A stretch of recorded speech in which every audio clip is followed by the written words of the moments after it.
혈관 건강이 걱정이라면 바로 이것을 드셔야 합니다. 가지는 유독 우리나라 사람들에게 호불호가 강한 채소입니다. 좋아하는 분들도 있지만 특유의 물컹물컹한 식감 때문인지 싫어하는 분들도 참 많은데요. 건강에 좋다는 것은 들어봐서 알지만 어릴 때의 기억 때문에 선뜻 먹지 않게 되는 채소 중에 하나입니다. 하지만 가지는 반드시 먹어야 될 채소입니다.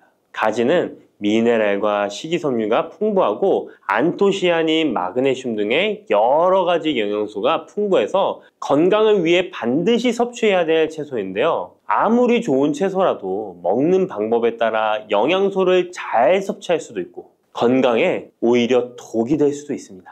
지금부터 가지의 효능과 먹는 방법, 함께 먹으면 좋은 음식, 가지를 드실 때 주의사항까지 가지에 대한 모든 것 알려드리겠습니다. 짙은 보라색의 가지는 우리나라가 수출을 많이 하는데요. 가장 많이 수입하는 나라가 일본입니다. 일본은 가지를 여러 형태로 많이 먹는데요. 장아찌, 파스타, 구이, 찌개 등 여러 요리에 가지를 사용하고 있습니다. 2021년 기준으로 일본이 우리나라에서 수입한 가지가 6만 kg입니다. 일본이 우리나라의 가지를 정말 좋아하는데요. 반면에 우리나라 1인당 연간 가지의 섭취량은 100g이 채 되지 않는다고 합니다. 정말 안타까운 일인데요. 우리도 가지의 효능을 제대로 알고 섭취하면 건강 식생활에 도움이 되었으면 좋겠습니다. 우리도 가지의 효능을 제대로 알고 섭취하여 건강한 식생활에 도움이 되었으면 좋겠습니다. 첫 번째, 가지의 효능은 심혈관 질환을 예방하는 데 도움을 준다는 것입니다. 나이가 들수록 심혈관 질환으로 병원을 많이 가게 되는데요. 가지에는 칼륨이 풍부하여 심박수를 안정적으로 유지하는 데 도움을 주고 나트륨의 배출을 도와줘 혈압을 낮추는 데에도 효과가 있습니다. 가지에 풍부하게 함유된 폴라보노이드 성분은 나쁜 콜레스테롤인 LDL 수치를 낮추고 좋은 콜레스테롤인 HDL 수치를 높여주는 효능이 있습니다. 이런 효능들은 심혈관 질환을 예방하는 데 아주 중요한 것으로 많이 알려져 있습니다. 평소에 가지를 주기적으로 섭취하시면 심혈관 질환으로 병원에 갈 일을 조금 줄일 수 있겠죠. 두 번째, 가지의 효능은 염증을 억제하고 가라앉히는 데 도움이 된다는 것입니다. 옛날에는 민간요법으로 사마귀를 제거할 때 가지를 사용했을 정도로 염증 제거에 효능이 좋은데요. 특히 점막에 있는 염증에 효과가 좋은 것으로 알려져 있습니다. 우리 몸에 점막이라 하면 대표적으로 입안, 잇몸, 식도 등이 되겠고요. 위장, 대장 등 소화기관은 거의 모두 점막으로 되어 있습니다. 입으로 음식이 들어가서 항문으로 배출되기까지의 모든 곳이 점막인 건데요. 면역력이 떨어지거나 스트레스, 특정 음식으로 인한 지속적인 자극은 이런 점막에 염증을 일으키게 되는데요. 이런 염증을 억제하는 데 가지가 도움이 된다는 것이죠. 세 번째, 가지의 효능은 혈당을 조절하는 데 도움을 주는 것입니다. 가지의 풍부한 식이섬유는 우리가 섭취한 탄수화물과 지방의 흡수와 소화를 늦춰주는 역할을 하게 됩니다. 이런 작용으로 혈당을 낮추는 데 많은 도움을 줄 수 있는데요. 식이섬유는 당을 흡착하여 몸에 흡수되는 속도를 느려지게 해서 혈당이 급격히 올라갔다 급격히 떨어지는 혈당 스파이크 현상을 예방할 수 있고 저혈당도 방지하며 이런 효능으로 혈당을 일정하게 유지하는 데 도움을 줄 수 있습니다. 또한 가지의 풍부한 폴리페놀 성분과 천연 식물 화합물은 설탕의 흡수를 감소시켜주고 인슐린 분비를 증가시켜주어 혈당을 낮추는 데 도움을 주게 됩니다. 네 번째, 가지의 효능은 노화를 예방하는 데 도움을 준다는 것입니다. 가지의 짙은 보라색은 나수닌이라고 하는 강력한 항산화 성분인데요. 우리 몸에 정말 중요한 역할을 해주는데 바로 세포와 혈관이 노화되는 것을 방지해주는 것입니다. 산화 스트레스로부터 혈관을 보호해주며 추가적으로 과도한 철분이 혈관에 쌓이는 것을 막아주는 효과가 있습니다. 철이 공기에 만나면 산화되어 빨갛게 부식되는 것과 마찬가지로 우리 몸에도 철분이 필요 이상 쌓이게 되면 세포와 혈관을 산화시킬 수 있는 것입니다. 철분이 우리 몸에 꼭 필요한 성분이지만 과도하게 쌓이게 되면 노화를 촉진하는 부작용이 있는 것이죠. 철분이 많이 들어있는 음식은 바로 붉은색 고기입니다. 따라서 평소에 고기를 좋아하고 자주 드시는 분이라면 가지와 함께 드시는 것이 정말 좋겠습니다. 5번째 가지의 효능은 감염을 예방한다는 것입니다. 면역력이 떨어질 때 세균이 우리 몸에 들어오면 감염에 걸리기 쉬운데요. 가지에 풍부하게 함유된 클로로겐산과 폴리페놀 성분들은 세균과 바이러스를 제거하는 효과가 있어 감염 예방에 큰 도움이 됩니다. 이러한 효능은 가지의 껍질과 꼭지 부분에 특히 좋은 효능을 나타내는데요. 가지 꼭지는 보통 요리할 때 버리잖아요. 이제부터 가지 꼭지 버리지 마세요. 말려서 끓인 물로 가글을 하시면 천연 구강세정제 역할을 한다고 합니다. 꼭지에는 스코폴레틴이 풍부하게 함유되어 있는데 이 성분은 파이토케미컬의 일종으로 나쁜균을 억제하는 데 탁월한 효능을 발휘합니다. 이런 효능으로 감염뿐 아니라 염증을 억제하는 데도 도움을 줍니다. 우리 입속에는 각종 세균이 셀 수 없을 정도로 많은데요. 이런 세균들은 충치, 치주염, 구내염 등을 발생시키는 주범이 됩니다. 나이가 들면서 치아나 잇몸의 건강이 좋지 않아 소금물로 가글을 하시는 분들도 있는데요. 소금은 삼투압 작용으로 잇몸의 붓기를 빼고 약간의 살균 작용을 하기도 하지만 염증 자체를 없애지는 못합니다. 그래서 가글을 하시려면 가지를 이용하시면 좋은데요. 말린 가지 꼭지를 15분에서 20분 정도로 펄펄 끓인 뒤에 식혀서 약간의 소금을 탄 후에 가글 하시면 잇몸병과 구내염 등을 예방하는 데 효과를 볼 수 있습니다. 6번째 가지의 효능은 항암 효과입니다. 암세포를 제거할 수 있는 항암 성분들이 가지에 풍부하게 함유되어 있는데요. 일본이 가지를 좋아한다고 했잖아요. 일본의 농림성식품연구소에서 연구를 했습니다. 가지, 시금치, 브로콜리 3가지를 이용해 발암물질을 억제하는 실험을 했는데요. 해당 연구에서는 발암물질인 벤조피렌, 아프라톡신, 타르질 등에 대한 돌연변이 유발 억제 효과를 평가하였습니다. 그 결과 가지에서 약 80% 이상 발암물질을 억제하는 효과가 밝혀졌습니다. 또 다른 연구에서도 가지의 알칼로이드성 식이섬유가 유방암, 대장암, 난소암 등의 원인이 되는 동물성 지방을 제거하는 데 탁월한 효능이 있는 것을 발견하기도 했습니다. 또한 가지의 풍부한 폴리페놀은 대표적인 항암 성분이기도 합니다. 가지는 여러 항암 효과를 가지고 있는 훌륭한 항암 식품이 틀림없습니다. 7번째 가지의 효능은 시력을 보호하는 데 도움을 준다는 것입니다. 눈의 망막에는 빛을 감지하는 역할을 하는 로놉신이라는 단백질이 있습니다. 어두운 곳에서 밝은 곳으로 가거나 깜깜한 곳에서 불을 켜면 눈이 눈부신 증상이 나타나잖아요. 이런 증상은 로놉신이 빛에 의해서 한순간에 대량으로 분해되면서 시신경에 강한 자극을 주기 때문입니다. 체내에 로놉신이 줄어들면 시력 저하나 야맹증이 발생할 수 있는데요. 로놉신이 생성되려면 베타카로틴이 필수적으로 필요합니다. 가지의 속살에는 이 베타카로틴이 풍부하게 함유되어 있습니다. 또한 가지 껍질에 풍부한 안토시아닌 성분은 시신경 주변에 모세혈관이 노화되는 것을 방지하고 염증을 억제하는 효능으로 시신경을 보호하고 눈의 노화를 예방하는 데 큰 도움이 됩니다. 8번째 가지의 효능은 뇌 기능을 향상시키고 치매를 예방하는 데 도움을 주는 것입니다. 가지에는 비타민 B6, 엽산, 마그네슘 등의 영양소가 풍부하게 함유되어 있습니다. 이러한 영양소는 뇌 신경 전달 물질의 생성을 촉진하고 뇌의 기능을 향상시키는 효과가 있습니다. 또한 가지에 함유한 안토시아닌은 뇌의 노화를 방지하고 기억력을 향상시키는 효과가 있어 치매 예방에 도움이 됩니다. 이렇게 가지에는 뇌 기능 유지와 뇌 건강에도 좋은 효과를 나타냅니다. 9번째 가지의 효능은 피로 회복에 도움을 준다는 것입니다. 가지에 함유된 비타민C, 칼슘, 마그네슘 등의 성분들이 체내의 대사를 촉진하고 에너지를 생성하는 데 도움을 줍니다. 체온 조절에 도움을 주며 가지에 함유된 스코폴레틴과 스코파론 성분은 근육의 신경 안정 및 경련을 완화시켜주는 효능이 있어 근육 피로 회복에 많은 도움을 줄 수 있습니다. 10번째, 가지에는 열을 내려주는 해열 작용이 있습니다. 가지는 차가운 성질을 갖고 있는 채소로 평소 몸에 열이 많은 사람의 체온을 다스려주는 효과가 있으며 감기로 인해 열이 오를 때에도 열을 내려주는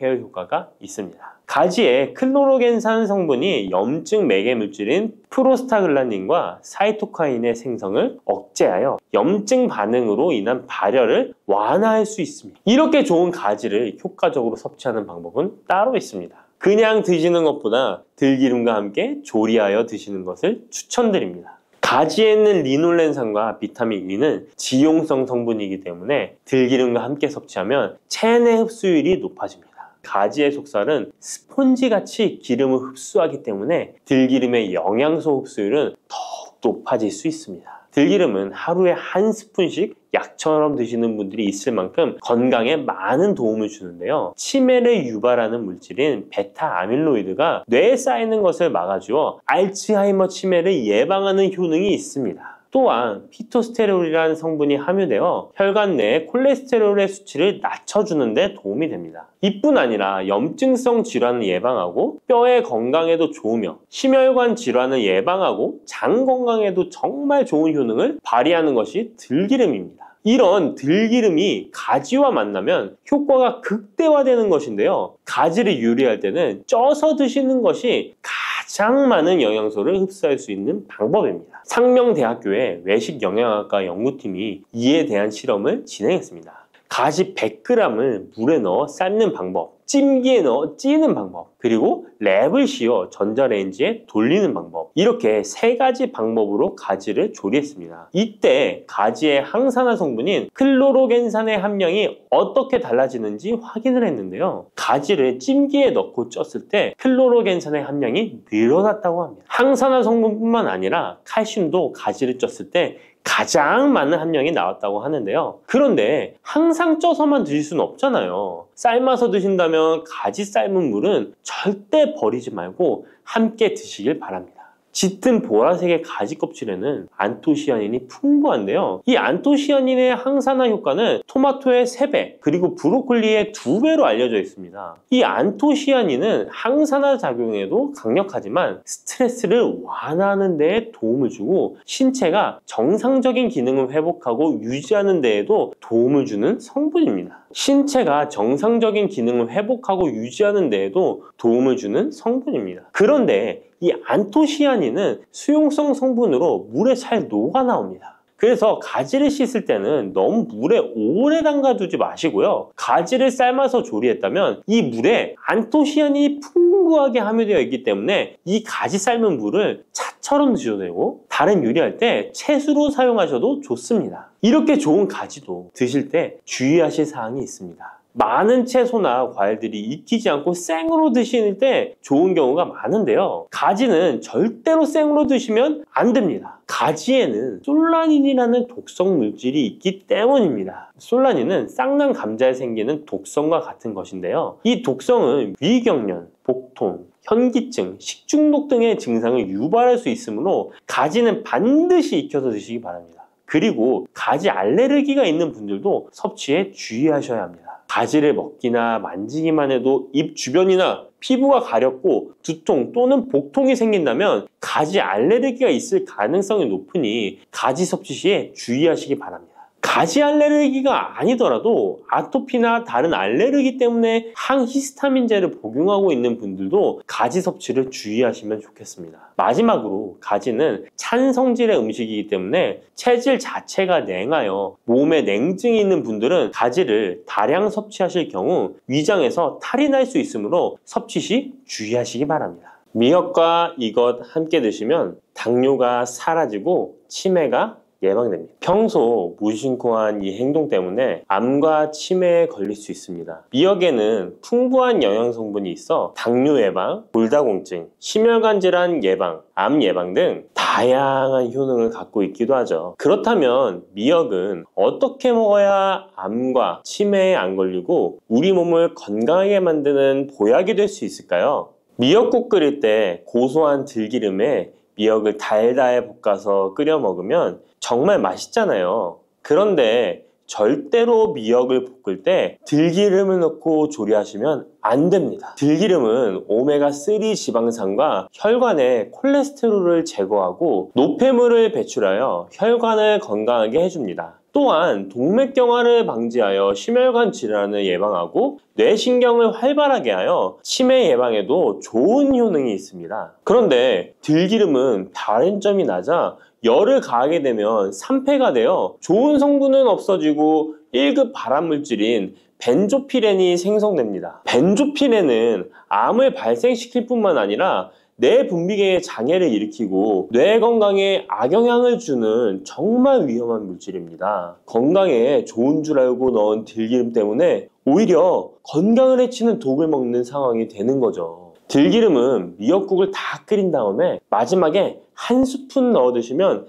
들기름의 효능과 고소한 맛을 온전히 누릴 수 있습니다. 미역과 함께 드시면 절대 안 되는 두 번째 음식은 바로 대파입니다. 다른 국이나 찌개를 끓일 때는 파를 꼭 넣는데 유독 미역국을 끓일 때는 왜 파를 넣지 않는 걸까요? 그 이유는 미역과 대파 둘 다 알긴산이라는 성분이 있는데 이 알긴산은 미끌거리는 식감이 있습니다. 함께 드시게 되면 식감이 나빠지는 이유도 있지만 식감보다도 더 중요한 이유가 있습니다. 대파에는 인과 유황 성분이 있는데요. 미역과 대파를 함께 드시게 되면 대파 안에 인과 유황 성분 때문에 미역에 함유된 칼슘의 흡수를 방해받게 됩니다. 미역에는 칼슘이 엄청나게 많이 들어있는데요. 미역에 함유된 칼슘의 함량은 100g당 960mg이고요. 우유에 함유된 칼슘의 함량은 100g당 105mg입니다.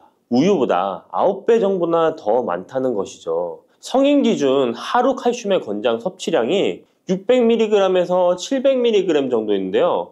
미역국을 한 그릇만 드셔도 충분히 섭취하실 수 있는 양입니다. 우유를 소화 못 시키는 분들이 칼슘을 섭취하기 위해서는 미역이 정말 좋은 식품이 되는 거죠. 이렇게 많은 칼슘은 우리 몸의 뼈를 튼튼하게 해주고 골다공증 예방에 도움을 주는데요. 이 골다공증 예방은 50대 이후의 여성분들에게는 정말 중요한 효능입니다. 골다공증으로 인해 골반뼈가 골절이 될 경우에 65세 이상은 30%가 1년 내에 사망하고 80세 이상은 50%가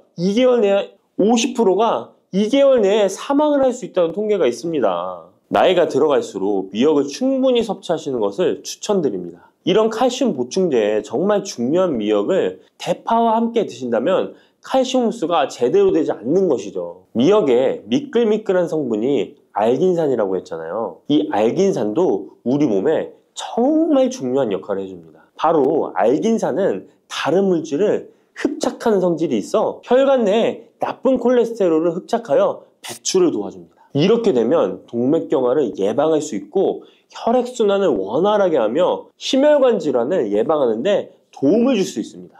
미역이 피를 맑게 한다고 하잖아요. 바로 이 알긴산의 효능 때문에 혈관이 깨끗해지기 때문입니다. 또한 알긴산은 장 운동을 촉진하고 배변 활동을 원활하게 하여 변비 예방에 도움을 줍니다. 이는 미역의 풍부한 식이섬유와 함께 장 건강에 도움을 주는 거죠. 미역에 함유된 풍부한 식이섬유는 당뇨 예방에 탁월한 효능을 발휘하는데요. 국립보건원에서 장년층 7,400명을 대상으로 추적 조사를 해봤는데 해조류를 전혀 먹지 않는 사람과 매일 미역국 반 그릇 이상의 해조류를 섭취한 사람의 당뇨병 발생 위험도를 조사했는데 하루에 미역국 반 그릇 이상 먹는 사람이 해조류를 전혀 먹지 않는 사람에 비해 당뇨병 발생 위험도가 20%가 낮았습니다. 미역의 풍부한 식이섬유는 급격히 오르는 혈당을 막아주는데요. 식이섬유가 소화의 속도를 늦춰주고 인슐린의 분비를 조절해주기 때문입니다. 식이섬유는 포만감을 높여주고 칼로리가 낮아 식사량을 조절하는 데 도움을 주고 체내에 노폐물과 독소를 배출하여 체중을 감량하는 데도 도움을 주어 다이어트 식품으로도 많이 활용되고 있습니다.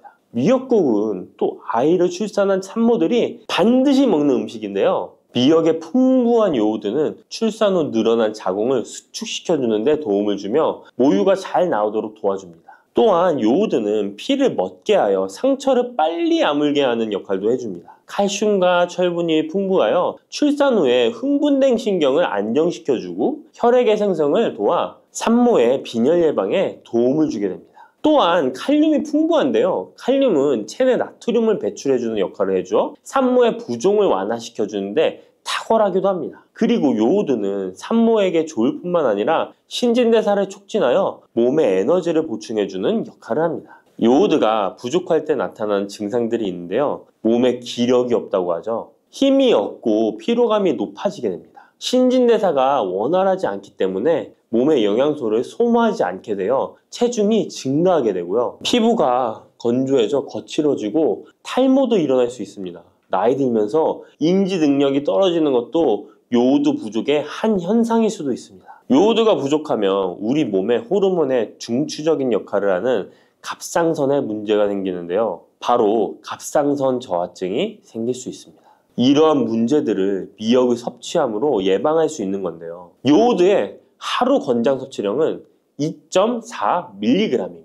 미역국 한 그릇에는 요오드가 약 1.1mg 정도 함유되어 있으니 미역국은 하루에 한두 그릇만 드시길 바랍니다. 요오드는 과하게 섭취하게 돼도 문제가 생기는데요. 요오드의 섭취량이 많아지면 갑상선염이나 다른 갑상선 질환도 유발할 수 있습니다. 특별히 갑상선이 약하신 분들은 미역을 섭취하는데 주의하셔야겠습니다. 갑상선은 우리 몸에서 가장 중요한 내분비 기관 중 하나인데요. 갑상선은 목 부분, 기관지 아래에 위치한 나비 모양의 내분비 기관인데요. 중요한 여러 기능을 하지만 그 중에서도 대사율을 조절하는 역할이 있습니다. 갑상선에 T3, T4 호르몬을 분비하여 우리 몸의 에너지 소비와 체온 조절을 하는데 중요한 역할을 하게 됩니다. 갑상선 호르몬은 신경 시스템의 정상적인 기능을 유지하는데 꼭 필요한데요. 호르몬이 제대로 분비되지 않아 수치가 너무 높거나 낮게 되면 우울, 불안 증세, 기억력 감퇴 등의 문제도 발생할 수가 있습니다. 이 갑상선 호르몬에 영향을 미치는 것 중에 요오드가 있는데요. 요오드가 부족하면 세계보건기구에서는 뇌세포가 손상되고 치매가 발생할 수 있다고 보고하고 있습니다.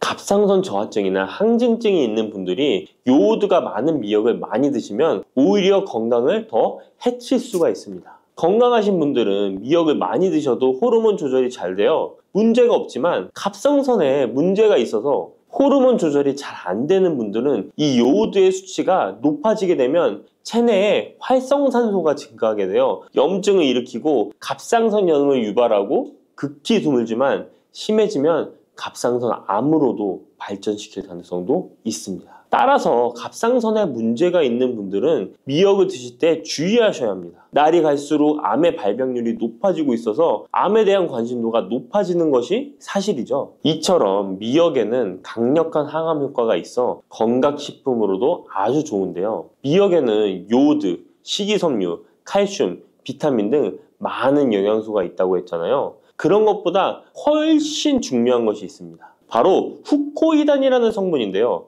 이 성분이 바로 강력한 항암 작용을 한다고 알려져 있습니다. 후코이단 성분은 미역의 줄기보다 미역귀에 7배나 많이 들어있어 요즘에 미역귀가 항암식품으로 많이 알려져 있습니다. 이 후코이단은 암세포가 스스로 사멸되도록 유도하는 효능이 있습니다. 이러한 효능으로 암세포가 생기는 것을 막아주고 전이 되는 것도 방치할 수 있는 거죠. 후코이단은 특히 폐암, 간암, 대장암, 유방암, 백혈병에 효능이 좋다고 입증된 논문들이 발표되기도 했습니다. 후코이단은 항암 작용 외에도 콜레스테롤 혈관에 흡착되지 않도록 막아주고 혈류를 원활하게 해주어 혈관을 건강하게 해주는 역할을 해줍니다. 이렇게 혈관을 깨끗하게 해주어 뇌졸중과 뇌경색, 심근경색 등의 심혈관 질환도 예방할 수 있습니다. 미역귀와 함께 토마토를 드시면 항암 효과를 극대화할 수 있는데요. 토마토가 채소의 왕으로 불리며 우리 몸에 정말 좋다는 사실 알고 계시죠? 토마토에는 라이코펜이라는 항산화 성분이 풍부하게 함유되어 있습니다. 라이코펜은 강력한 항산화 작용으로 몸 안의 활성산소를 제거하여 혈관을 건강하게 하고 염증을 제거하여 노화를 예방할 뿐만 아니라 미역의 후코이단과 만나 암세포를 제거하는 강력한 항암작용을 하게 됩니다. 미역과 함께 드시면 효과가 극대화되는 음식으로는 두부가 있습니다. 콩으로 만든 두부는 식물성 단백질이 풍부해서 건강식품으로 우리 식탁에 정말 많이 올라오죠. 두부에는 단백질뿐만 아니라 사포닌 성분도 풍부하게 함유되어 있습니다. 사포닌은 인삼, 홍삼, 더덕 등에도 풍부하게 함유되어 있는 성분인데요. 이 사포닌은 면역력을 강화하고 체내의 활성산소를 제거하여 노화를 방지하고 항암 작용도 하여 암을 예방하기도 합니다. 정말 기적과 같은 성분입니다. 그런데 이 사포닌의 단점이 체내에 요오드를 배출하여 요오드 결핍이 있는 분들은 주의하셔야 하는데, 미역과 함께 드신다면 미역에 함유된 풍부한 요오드와 사포닌의 만남으로 미역의 섭취로 과다할 수 있는 요오드의 양을 두부의 사포닌이 배출시켜주어 걱정 없이 드실 수 있게 되는 것이죠. 칼슘은 뼈를 튼튼하게 만들어준다고 상식적으로 알고 계시잖아요. 우리 몸에는 칼슘이 많아도 골다공증이 생긴다는 사실 들어보셨나요? 칼슘이 풍부한 우유를 많이 마시는 덴마크나 스웨덴 같은 나라에서 골다공증이 많다고 합니다. 오히려 많은 칼슘이 오히려 혈관이나 심장에 쌓여서 석회화를 일으켜 건강을 해치게 되는데요. 그렇다고 칼슘이 많은 음식을 안 먹을 수도 없고 어떻게 해야 할까요? 걱정하지 마세요. 해결책 바로 알려드릴게요. 그것은 바로 계란과 함께 드시면 해결됩니다. 계란에 들어있는 다양한 영양 성분이 오스테오칼신이라는 단백질을 활성화시켜 주는데, 이 단백질은 뼈를 강화하고 칼슘이 뼛속으로 제대로 흡수할 수 있도록 도와줍니다. 이 오스테오칼신을 활성화해주는 역할을 하는 게 비타민 K2인데, 우리나라에서는 허가가 늦게 나서 그동안 정식으로 섭취 못했던 비타민 K2도 지금은 허가가 나서 요새 영양제를 보면 칼슘과 마그네슘, 비타민 D와 비타민 K까지 같이 들어있어 칼슘의 흡수를 더욱 용이하게 만들어주는 영양제도 쉽게 찾아볼 수 있습니다. 그런데 이렇게 칼슘을 아무리 많이 섭취해도 흡수가 안 돼 그대로 혈관에 남게 되면 쌓이고 쌓여서 석회화를 유발시킬 수 있겠죠? 이처럼 미역과 계란을 함께 섭취하면 칼슘의 흡수를 도울 뿐 아니라 우리 몸의 pH 균형을 잡아주는 데도 중요한 역할을 해줍니다. 미역은 알칼리성 식품이고 계란은 산성 식품으로 같이 섭취하면 약 알칼리성 상태로 유지시켜줍니다. 게다가 소화에도 좋고 미역은 단백질과 잘 어울리니 계란과 함께 먹으면 소화도 잘 되고 우리 몸의 흡수도 잘 된답니다. 그 깻잎이라는 재료가 굉장히 독특한 재료예요. 사실 제가 그 주말 농장을 몇 번 해보았습니다만 이게 깻잎 진짜 잘 자라거든요. 생존력이 장난이 아닌 애더라고요. 그래서 깻잎을 제가 키우면서 되게 많이 느꼈던 것 중에 하나가 이게 향이 아주 독특하잖아요. 그러니까 토끼가 와서 잘 안 먹어요. 이렇게 말씀을 드리는 이유는 우리가 뭔가 깻잎도 향이 굉장히 세고 예를 들면 고수도 향이 굉장히 세잖아요. 근데 두 개가 다 녹색으로 향이 센 이파리들인데 그 향의 종류가 다르잖아요. 근데 깻잎이라는 재료는 사실 우리나라만 먹어요. 중국에서도 안 먹고. 근데 어떻게 보면 우리나라는 고수라는 재료를 즐기기 시작한 지 얼마 안 됐잖아요. 그래서 전통적으로 이 깻잎은 한국에 굉장히 특화된 재료이고 그걸 역으로 생각하면 굉장히 생소한 향이 나는 이파리인 거예요. 그래서 우리나라에서는 고기 드실 때도 많이 드시고 깻잎지 같은 것도 담그시고 깻잎으로 가볍게 밑반찬도 하시기도 하고 또 어디다가 향을 좀 더하고 싶을 때 깻잎을 채 썰어서 넣기도 하는 등 다양한 용도를 깻잎이 갖고 있죠. 그래서 우리나라의 어찌 보면 초록색 채소 중에서는 아주 고유의 재료가 아닐까 생각합니다. 네, 깻잎이 작고 가볍지 않습니까? 그래서 그 효능이라는 걸 느끼려면 아주 많이 먹어야 된다는 문제가 있긴 한데요. 고기 드실 때 쌈 싸 드시는 정도로는 한 대여섯 장, 10장 이렇게 드실 텐데 사실 그 효능이라는 것이 참 뭐라 말할 수 없는 미비할 수 있어요. 왜냐하면 모든 것은 양에 따라 비례를 하는 것이기 때문에. 네, 그러나 어쨌든 깻잎 자체는 파워풀한데 우리가 멸치 칼슘의 왕이다 그런 말 하잖아요. 근데 깻잎에도 칼슘 많아요. 신기하시죠? 그래서 깻잎도 칼슘이 굉장히 많은 식재료 중에 하나이고요. 또 독특한 향미를 가지고 있는 재료이다 보니까 깻잎을 먹음으로써 어떻게 보면 내가 약간 입맛이 돋구어지기도 하고 다른 음식을 더 다양하게 섭취해보고자 하는 욕구가 생기기도 해요. 그래서 그런 것들이 향이 또렷한 식재료가 주는 이점이기도 하죠. 그래서 입맛이 없을 때 나에게 내가 좋아하는 향을 주는 재료를 곁들임으로써 내가 다른 음식을 좀 더 적극적으로 섭취할 수 있게끔 하는 그런 통로가 되기도 하죠. 어떻게 보면 이게 양배추 환도 있고 우리가 뭐 채소 가지고 만든 다양한 환 종류들이 있잖아요. 근데 이게 맞으시는 분도 있고 그게 오히려 좀 무리가 되시는 분도 있을 수 있어요. 그래서 제가 아주 그냥 재미난 예시를 들어드리면 옆집에 사시는 어떤 분이 다이어트를 할 거라고 뭐 무슨 뭐를 먹고 살을 뺐어요. 나도 따라 해야지. 똑같이 따라 해도 나 살 안 빠질 수 있거든요. 근데 우리가 각자 가지고 있는 몸의 컨디션이나 대사되는 정도들이 아주 차이가 많이 나기 때문에 누군가 깻잎 환을 먹고 엄청 효과를 보셨어도 내가 그걸 똑같이 먹고 효과가 없을 수도 있고 역으로 나에게는 무리가 될 수도 있어요. 그래서 사실 자연 상태를 그대로 드시면 제일 좋습니다. 뭐 깻잎은 작지만 어떻게 보면 강한 향을 가지고 있는 재료이다 보니까 아까 잠깐 언급드린 것처럼 내 식사를 좀 즐겁게 해줄 수 있는 기본 재료라는 생각이 들어요.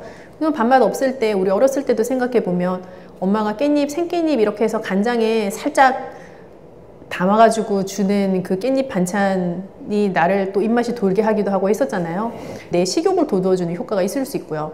그리고 깻잎 자체가 칼슘 함량이 높은 재료이기 때문에 어떻게 보면 우리가 일반적으로 칼슘 함량이 높은 재료들에서 얻을 수 있는 뼈 건강 이랑도 연결해서 생각해 볼 수도 있죠. 모든 나물류의 채소가 다 마찬가지인데요. 생 상태로 먹는 것보다 사실 살짝 데쳐서 먹게 되면 훨씬 많은 양을 먹을 수 있어요.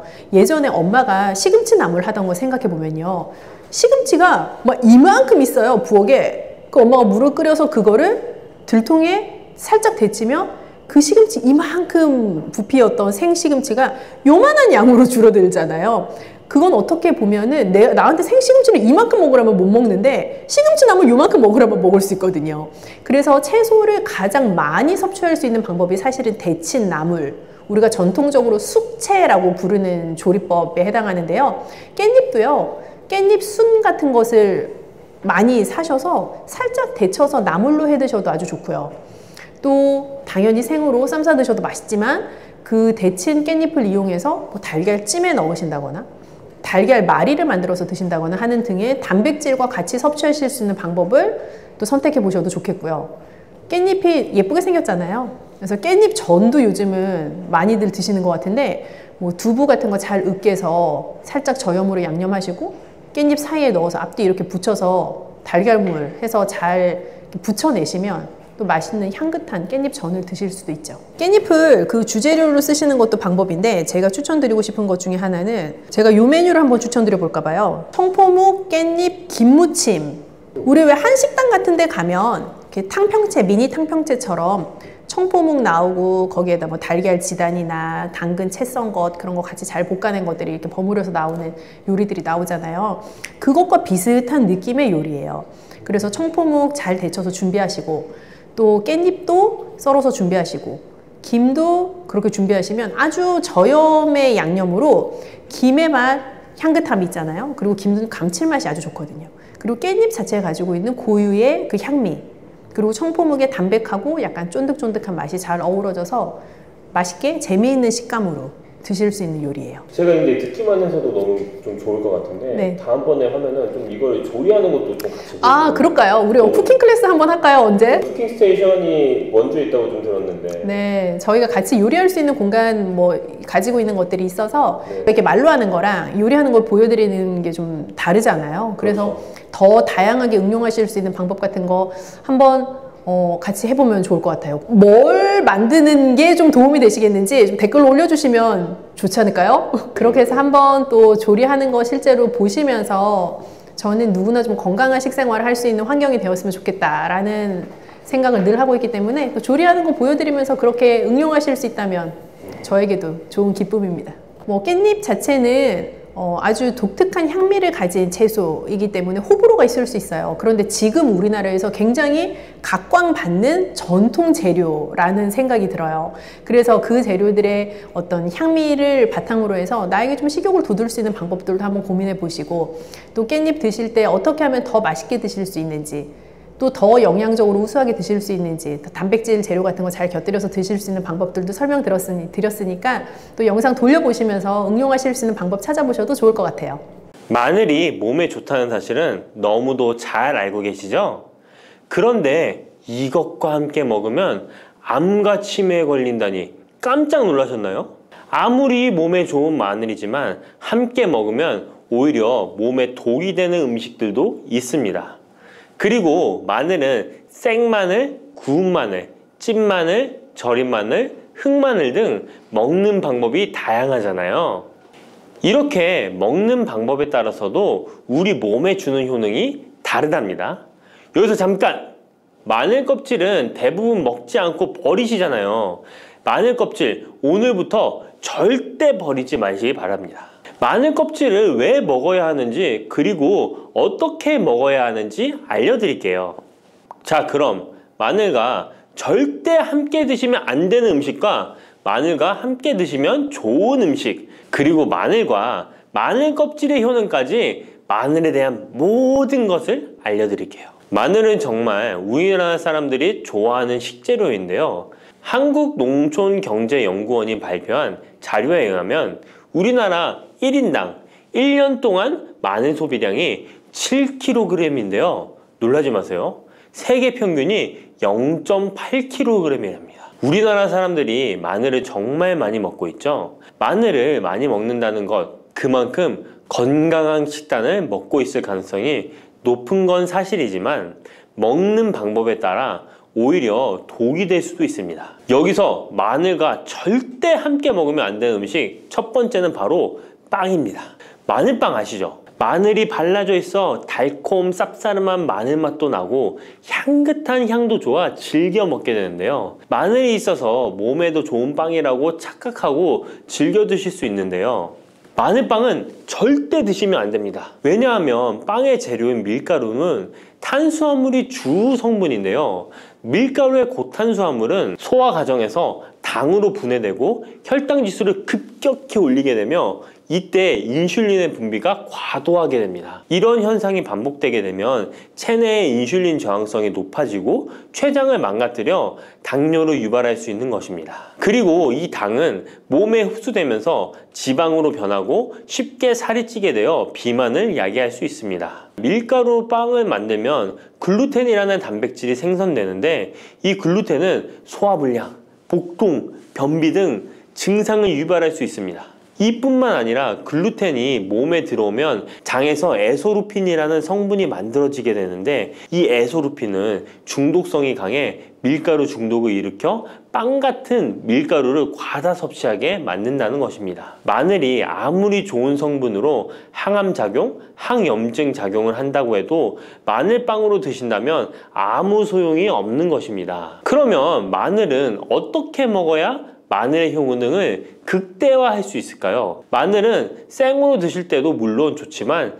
익혀서 드실 때 더욱 좋습니다. 몸에 보약이 되는 마늘 먹는 법, 첫 번째는 마늘밥입니다. 국립농업과학원에 따르면 마늘의 S-알리시스테인 함량을 조리법에 따라 조사한 결과 생마늘일 때 S-알리시스테인 함량이 2.77mg 정도 되었고 삶기 시작한 후 30분이 지나면 4.92mg이 되었으며 1시간이 지났을 때 9.16mg으로 생마늘에 비해 무려 4배 이상이 많아진다고 했습니다. 뿐만 아니라 121도의 온도에서 1시간 동안 마늘을 쪘을 때 S-알리시스테인 함량이 50.24mg으로 생마늘보다 18배 정도 높았다고 연구 결과를 발표했습니다. 따라서 마늘을 드실 때는 1시간 이상 끓여서 드시는 것이 좋은데요. 이런 방법이 번거로워 추천드리는 방법이 바로 마늘밥입니다. 밥을 할 때 마늘을 넣는데요. 1인분에 마늘 3-4알 정도씩 넣어서 밥을 하시면 됩니다. 현미가 있다면 현미를 넣은 마늘밥을 하시면 더욱 좋은데요. 현미 속에는 티아민이라는 성분이 있는데 마늘의 S-알리시스테인과 현미의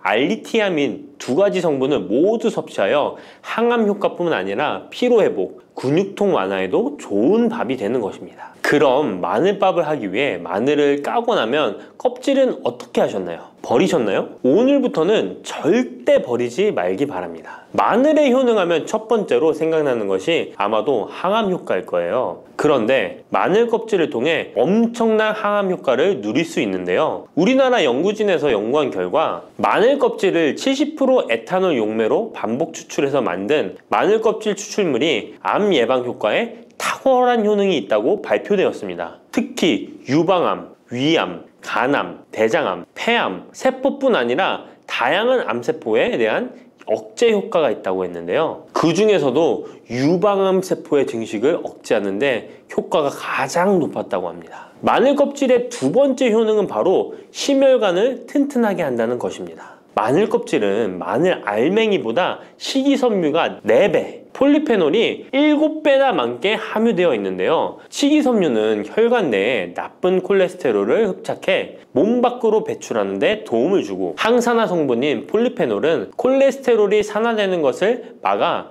나쁜 콜레스테롤이 만들어지는 것을 방지하는 데 효능이 있는 아주 중요한 성분입니다. 마늘 껍질에 함유된 알리신 성분은 혈중 지지를 낮춰 콜레스테롤과 중성지방을 낮추는 데 효과적인 성분입니다. 이를 통해 동맥경화를 방지하는 데 도움을 주어 심혈관 질환을 예방하는 데 좋은 성분인 것입니다. 또 마늘 껍질을 말려 분말로 만들어 음식에 넣어 드시면 비만을 막아주는 효과를 볼 수 있는데요. 식이섬유가 풍부해 지방의 흡수를 막고 나쁜 지방을 배출하는 데에도 탁월한 효능이 있습니다. 뿐만 아니라 체내 지방의 대사를 촉진하여 지방 분해가 빠르게 일어나 체지방을 제거하는 데 아주 효과적입니다. 그리고 마늘 껍질 분말로 드시는 방법 말고 차로도 드시는 방법이 있는데요. 마늘차 우리는 법을 알려드릴게요. 마늘 껍질을 깨끗하게 씻어 말린 다음에 기름을 두르지 않은 팬에 마늘 껍질을 넣고 볶아주어 수분을 없애줍니다. 이렇게 하는 이유는 수분을 없애는 것도 있지만 마늘 껍질을 열을 가하게 되면 항산화 성분인 폴리페놀과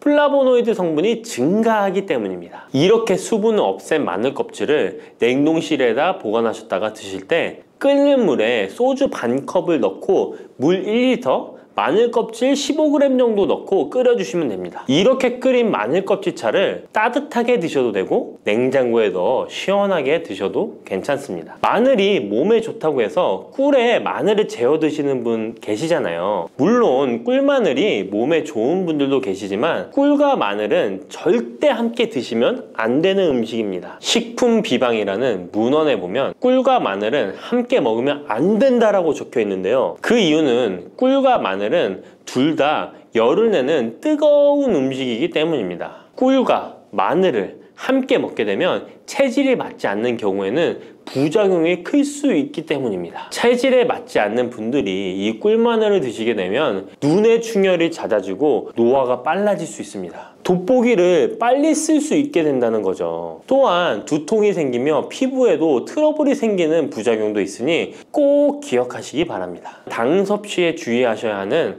당뇨, 고지혈증을 갖고 계신 분들이나 암 환자분들은 절대로 꿀마늘을 드시면 안 됩니다. 그렇다면 마늘을 또 어떻게 드시는 것이 좋을까요? 바로 다양한 쌈채소와 함께 드시는 것을 추천드립니다. 마늘의 매운맛을 내는 알리신 성분이 혈관을 건강하게 하여 암을 예방하고 쌈채소를 통해 다양한 비타민과 무기질을 섭취하며 풍부한 항산화 물질도 섭취해 활성산소를 제거하고 혈관을 깨끗하게 해 노화를 방지하고 활력이 넘치는 건강한 몸이 될 수 있는 것이죠. 그런데 마늘을 반찬으로 만들어 드실 때 절대 드시면 안 되는 것이 있습니다. 그것은 바로 마늘장아찌입니다. 아니, 마늘장아찌가 왜? 라고 의문이 생기는 분들이 계시죠? 모든 마늘장아찌가 안 된다는 것이 아니라 설탕이 많이 들어간 마늘장아찌는 만들어 드시면 안 됩니다. 시중에 판매되는 마늘장아찌에는 설탕이 많이 들어가 있을 가능성이 높으니 절대 드시지 않기를 바랍니다. 몸에 좋은 마늘도 설탕과 함께 먹으면 오히려 독이 되는데요. 설탕이 많이 함유된 마늘장아찌를 드시게 되면 혈당이 급격하게 오르고 인슐린 저항성이 높아지며 혈액 속에 중성지방이 많아져 혈액을 끈적하게 만들게 됩니다. 또한 설탕을 많이 섭취하게 되면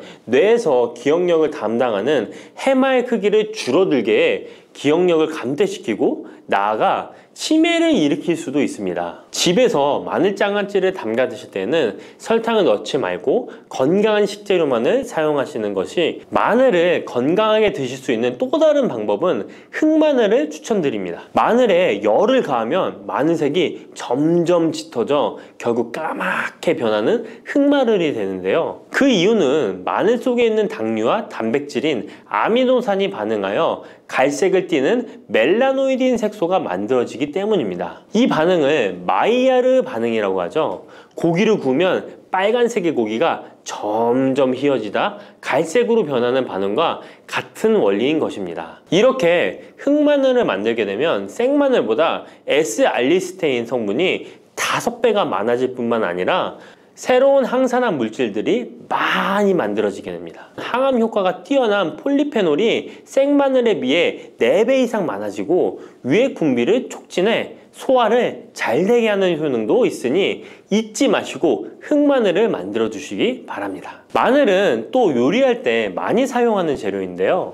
마늘을 얇게 썰어 기름에 튀긴 마늘 튀김을 절대 드시면 안 됩니다. 기름에 마늘을 튀기면 마늘 향도 좋고 마늘의 매운맛은 없어지고 단맛은 좋아져 남녀노소 좋아하는 식재료가 되는데요. 뜨거운 기름에 튀긴 마늘은 우리 몸에 좋은 항산화, 항암 물질들을 파괴하고 몸에 안 좋은 탄수화물만 남은 음식이 됩니다. 마늘을 튀길 때 사용하는 기름은 오메가6 지방산이 많은 식용유를 사용하게 되는데요. 이런 기름을 많이 먹게 되면 몸 안에 지방산 불균형이 일어나 염증 수치가 높아질 수 있습니다. 튀긴 마늘을 섭취하게 되면 당 독소 또한 높아져 결국 우리 몸에 인슐린 저항성이 높아지는 악영향을 주는 것이죠. 만약 기름에 튀긴 마늘을 드시고 싶다면 한 가지 방법이 있는데요. 그것은 올리브유를 사용하시고 불을 오래 가열하지 말고 살짝만 가열하여 마늘도 튀기듯이 오래 하지 말고 살짝만 익혀서 드시면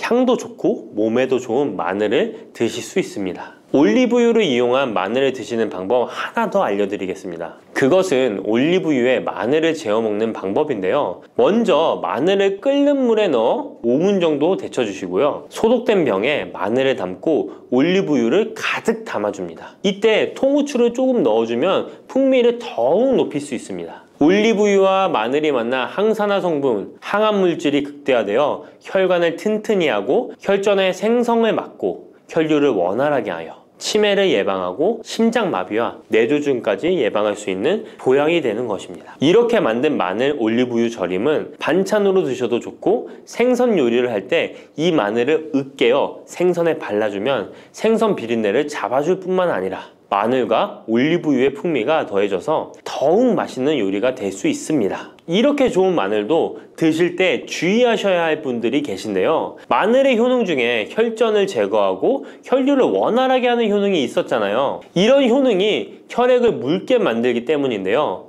와파린, 아스피린 같은 혈전 용해제를 복용하시는 분들이 마늘을 많이 드시게 되면 상처가 났을 때 피가 잘 멈추지 않을 수 있으니 주의하시기 바랍니다. 평소 위염이나 위궤양이 있어서 위가 안 좋으신 분들은 마늘에 알리신 성분이 위 점막을 자극하여 증상이 악화될 수 있으니 주의하시기 바랍니다. 그리고 과민성 대장 증후군이 있는 분들도 마늘을 많이 드시게 되면 복통이 일어날 수 있으니 마늘은 조금만 드시길 바랍니다.